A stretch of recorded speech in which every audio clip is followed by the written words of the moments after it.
and welcome back to Rising. I am back at the desk with Shermichael Singleton. Back, guys. Finally, Shermichael, the people wanted your return. I'm happy to be back, Bree. I've missed you. I've missed our Rising fans. And Bree, we've come back with a lot of news. There's a lot of news. I think we're going to have some healthy disagreement about what we're talking about in this segment. So let's just get right into it. As you're all probably well aware by now, for the first time in the country's history, the House of Representatives voted yesterday to vacate the speakership, ending Kevin McCarthy's tenure just short of the 270-day mark.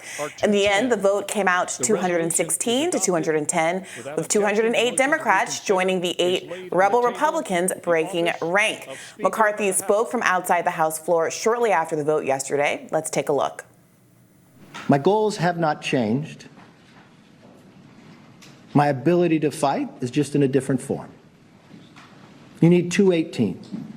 Unfortunately, 4% of our conference can join all the Democrats and dictate who can be the Republican Speaker in this House. I don't think that rule is good for the institution, but apparently I'm the only one. I believe I can continue to fight, maybe in a different manner. I will not run for Speaker again. I'll have the conference pick somebody else.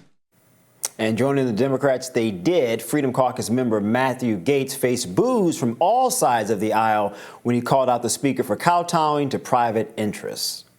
When it comes to how those raise money, I take no lecture on asking patriotic Americans to weigh in and contribute to this fight from those who would grovel and bend knee for the lobbyists and special interests who own our leadership, who have boo all you want, who have hollowed out this town and have borrowed against the future of our future generations. I'll be happy to fund my political operation through the work of hardworking Americans, $10 and $20 and $30 at a time, and you all keep showing up at the lobbyist fundraisers and see how that goes for you. I reserve.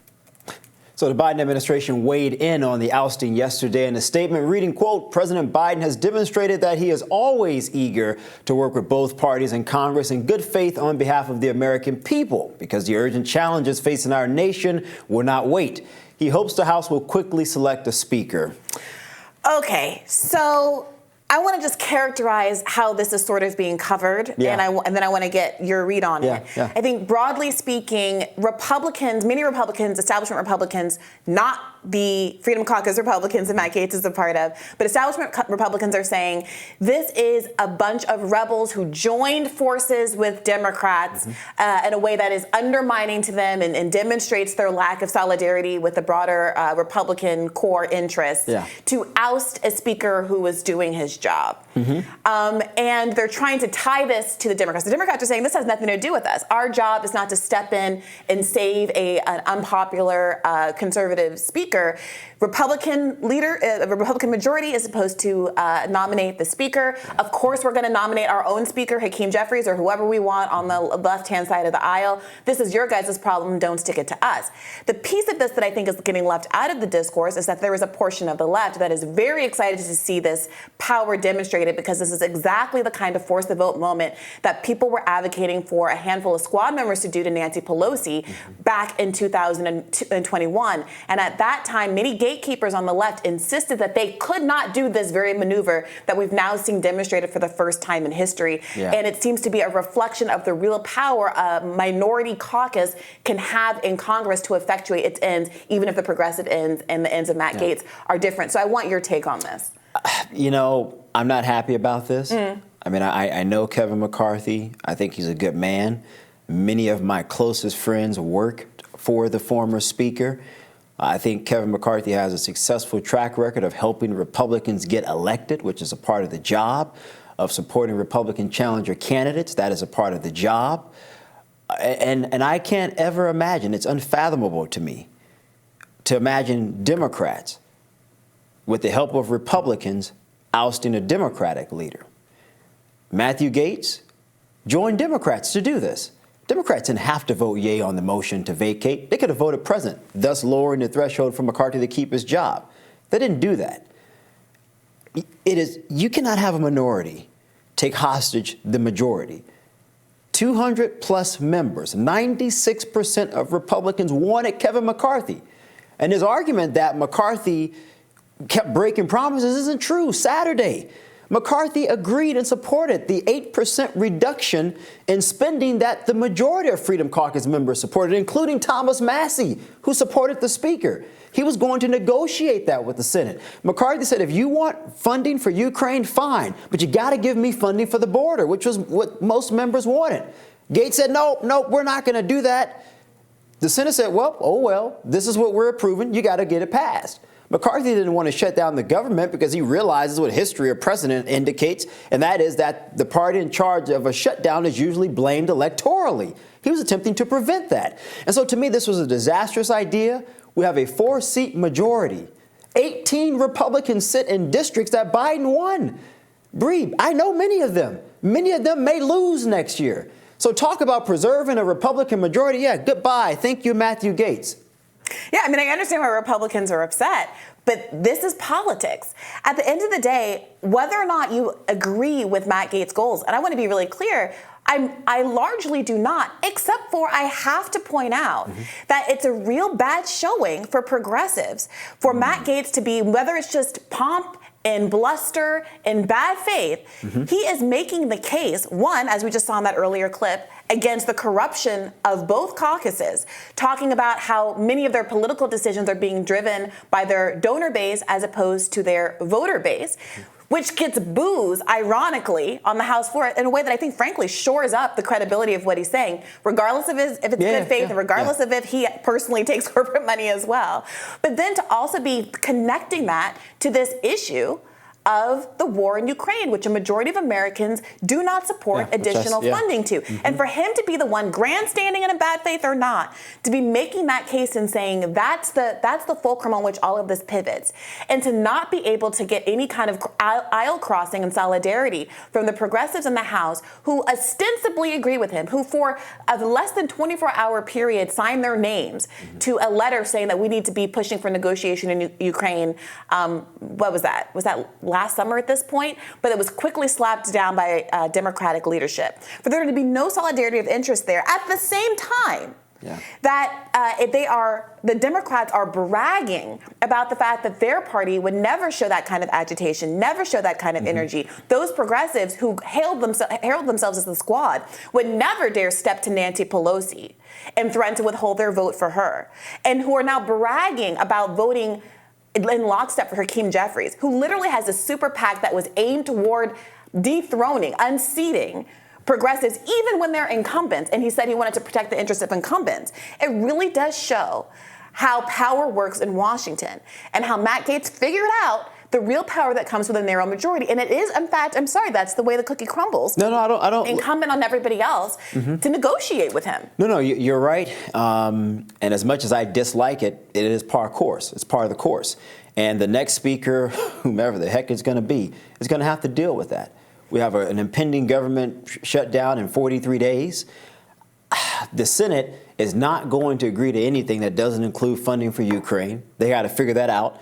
54% of Americans, at least as of August, according to a CNN SSRS poll, to your point, do not want additional funding to Ukraine. Bree, and other more recent polls showcase over 60% of Americans saying, why do we keep sending money over here when we're in the midst of our own financial crisis? The Biden administration just gave work visas to 400,000+ migrants. We don't know who these people are. We don't know where they're going. You have Governor Pritzker out of Illinois saying this is unsustainable for my state. You have New York City Mayor Eric Adams saying we cannot afford to sustain this stuff. What are you doing, White House? What are you doing, Joe Biden? We need help here. We need some type of recourse. And the federal government is all but missing in action on this particular issue. And so in that regard, I think you're right, but I'm a political strategist. I'm principally concerned with winning. And I am concerned, Bree, that the perception of this to the American people, particularly Republicans in vulnerable states, or vulnerable districts, I should say, could backfire on us. And I don't want that to happen. I would like to preserve the majority. Hell, I would like to grow it. That's the objective here. And I'm not certain that this type of behavior is going to help, but we got to move forward. I don't like what happened, but I'm ready to move forward. I just hope we can move forward with consensus. And unfortunately, I'm not certain if that is going to be the case. I agree that we need to have a timeline on this issue with Ukraine. How often are we going to keep sending money? How long? 10, 20 years? I mean, let's look at Afghanistan. It was a nightmare. And then again, you have people right here in America homeless people. You have workers striking all over the place. You have the healthcare, I think, hundreds of thousands of people, Bree, that are going on strike. That's going to impact the entire country. People in America are fed up. And so in that regard, Matthew Gaetz is right. But was this the right way to do it? It's the only way to do it. He used the leverage that was available to him. And I think you're right. You say you want consensus moving forward. What Matt Gaetz is doing is exposing where consensus lies in Washington. And consensus lies around war. And consensus does lie around maintaining a kind of status quo funding sensibility, which in large part, I agree with the social programs that the Republicans want to defund. But when Matt Gaetz stands there and says, at the end of the day, this is all pageantry, and Republicans are going to complain about spending, and at the end of the day, overwhelmingly hold up the Democrats' budget, he's right. Now, I think overwhelmingly I agree with that budget outside of the military budget. Again, I can't say enough times that I disagree substantively with the majority of what Matt Gaetz is arguing for. But what he is doing is crucial because he is exposing that the consensus is a figment of a consensus that is generated by a corporate-backed consensus of Republicans and Democrats. And he is sticking his head up and willing to be the nail that gets the hammer. But this is potentially why. Politically at the risk of the majority, though? His interest is not in protecting the Republican Party. His interest is protecting whatever his maybe personal political interests are and the interests of the people ostensibly in his district. And he is popular, I want to say this, in his district. Yeah, he is. So he won 36%, the general, right? In his Republican primary, he got 69.7% of the vote. And the other two were like pennies. Yeah. And in the general election, obviously, he swept it in Florida with another 67.9% of the vote. So at the end of the day, it is for everybody else to come to him in the negotiating table. And again, it is worth noting that these are the kind of maneuvers that can be done over and over and over again by many people when there are these narrow majorities. And in fact, we saw Joe Manchin and Kyrsten Sinema derive the entire Biden agenda for the last 2 years. Senate, And at no point, the American people need to start asking the question, why are the people who do this never doing it in the interest of Americans? Joe Manchin does it so that he can make money on dirty energy in his state, the poorest state in the union where people don't have health care and they're dying from black lung and coal mines like it's 1850. And Kyrsten Sinema's doing it for God knows what reason. Now, Matt Gaetz has half of an issue that's worthwhile and good here in the war in Ukraine. The real question is why all of these so-called populists on the right and the left who say that they care about things like Medicare for all, labor rights for American citizens, all of the actions that are going around across the country, the fact that 15 million people lost their health insurance in the middle of a pandemic because they lost their jobs, and we have this cockamamie regressive system called employer-based health insurance. People are out here getting $10,000 dental bills.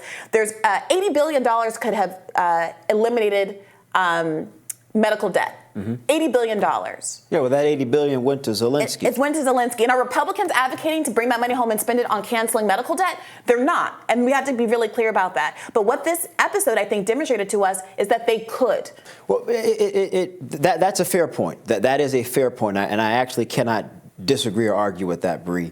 But I am looking at this through the guise of electoral politics. And if you're a conservative and your position is, I want to advocate for a conservative fiscal or policy disposition in the United States House of Representatives, you can't argue for that if you have no power to usher it forward. And that's my issue with Matthew Gaetz. I'm not necessarily saying that Mr. Gaetz's position on Ukraine is wrong. Most Americans, as we have just stated here, agree with that position. Now, they may disagree on how to spend the money, and you're right in that regard. No issue with that. But do you do it at the risk of losing everything? And so then next year when Republican voters are saying, well, what happened to the majority? You just lost it. Because to the average American, it looks dysfunctional. It looks like Republicans don't know what they're doing. We'll see what the American public thinks about this. It might look like some Republicans are fighting and that this is a healthy exchange and what politics is supposed to look like. But would they think that, Bree, if the government shuts down, though? Well, again, I think that the government shutdown and the issue of Matt Gaetz arguing specifically around who should be the Speaker of the House are connected but different issues. And so we'll see what happens in 40-odd days when we get there. There's a lot more to discuss here. There's a discussion of who's going to replace Kevin McCarthy. Apparently, Donald Trump is throwing his hat in the ring. I'm sure we're going to continue to talk about those issues in future segments going forward. So please do stick around. More Rising for you after this.